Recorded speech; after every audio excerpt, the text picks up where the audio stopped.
एक बार गौतम बुद्ध को एक सभा में भाषण करना था और जब सभा का समय हुआ तब बुद्ध वहां आए और बिना कुछ बोले ही वहां से चले गए। तकरीबन 100 से भी ज़्यादा लोग बुद्ध का उस सभा में इंतज़ार कर रहे थे और बुद्ध के इस तरह के व्यवहार को देखकर सभी लोग बहुत चौंके, लेकिन किसी ने भी बुद्ध से कोई भी प्रश्न नहीं किया। दोस्तों, अगले दिन फिर से सभा का आयोजन हुआ और दूसरे दिन सभा में लोगों की संख्या तकरीबन घट गई। इस बार तकरीबन 80 लोग सभा में बैठे हुए थे। बुद्ध सभा में आए, लेकिन इस बार भी बुद्ध ने वही किया, यानी बुद्ध इस बार भी आए और बिना कुछ बोले ही वहाँ से चले गए। लोग दोबारा से चौंके, लेकिन किसी ने भी बुद्ध से कोई प्रश्न नहीं किया। अगले दिन सभा का आयोजन फिर से किया, लेकिन इस बार सभा में लोगों की संख्या और घट गई। इस बार सभा में केवल 50 लोग ही आए हुए थे। बुद्ध सभा में फिर से आए और उन्होंने इधर उधर देखा और बिना कुछ बोले ही सभा से चले गए। उसके बाद कुछ लोग क्रोधित भी हुए, क्योंकि लोग अपना काम छोड़ कर आए हुए थे, लेकिन किसी ने भी बुद्ध से कोई प्रश्न नहीं किया। अगले दिन फिर से सभा का आयोजन हुआ, लेकिन इस बार सभा की संख्या और ज़्यादा घट गई, यानी इस बार सभा में सिर्फ 30 लोग ही थे। फिर उसके बाद बुद्ध सभा में आए, मुस्कुराए और फिर से बुद्ध ने वही किया, यानी बिना कुछ बोले ही वहाँ से चले गए।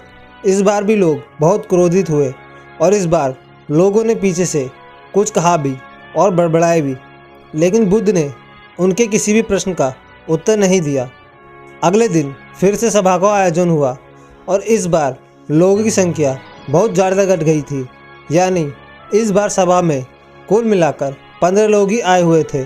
इस बार भी बुद्ध सभा में आए, लेकिन इस बार बुद्ध अपना आसन ग्रहण कर लेते हैं और बुद्ध ने उन 15 लोगों को उपदेश दिया और वे 15 लोग ही बुद्ध के भिक्षु बन गए और आगे चलकर उन 15 लोगों ने ही बुद्ध के ज्ञान को अलग अलग दिशाओं में फैला दिया। फिर एक दिन बुद्ध से किसी ने पूछा कि बुद्ध, आप कई दिनों तक बिना बोले ही सभा से क्यों चले जाते थे? फिर बुद्ध कहते हैं कि मैं उन लोगों को खोज रहा था जो लायक थे, यानी कि पहले दिन 100 से भी ज़्यादा लोग आए हुए थे। उसमें से ज़्यादातर लोग सिर्फ आए हुए थे, उन्हें मेरे उपदेश से कोई मतलब नहीं था, वे बस आ गए थे। और उसमें से ज़्यादातर लोग सिर्फ देखने और सुनने आए हुए थे कि सभा में क्या होता है। वे मेरे काम के लोग नहीं थे, क्योंकि वे लोग मेरे ज्ञान को औरों तक नहीं पहुंचा सकते थे। मुझे तो उन लोगों की खोज थी जो मेरे ज्ञान को जन जन तक पहुंचा सकें। कई दिनों तक सभा से बिना बोले ही मैं इसलिए चला गया क्योंकि मैं यह देखना चाहता था कि वे कौन लोग हैं जिसके भीतर वास्तव में प्यास है। जिन लोगों के भीतर में वास्तव में प्यास थी, वे लोग अंत तक जरूर रुके, और जो लोग बस ऐसे ही आ गए थे, वे लोग पहले या दूसरे दिन ही चले गए। जिनके भीतर धैर्य था, उन्हें मुक्ति का मार्ग भी मिला, और जो लोग जल्दबाजी में थे, वे लोग अब घर में बैठे हुए हैं। सवाल यह नहीं है कि मैं तुम्हें क्या दे सकता हूँ, बल्कि सवाल यह है कि तुम क्या ले सकते हो। तुम्हारा पात्र कितना बड़ा है और कितने के तुम हकदार हो। जितने के तुम हकदार हो, उससे ज़्यादा तुम्हें नहीं मिलेगा। फिर वह व्यक्ति बुद्ध से पूछता है कि बुद्ध लायक कैसे बने? फिर बुद्ध कहते हैं कि धैर्य के द्वारा। जिस व्यक्ति के अंदर धैर्य है, वह अपने जीवन में कुछ भी पा सकता है।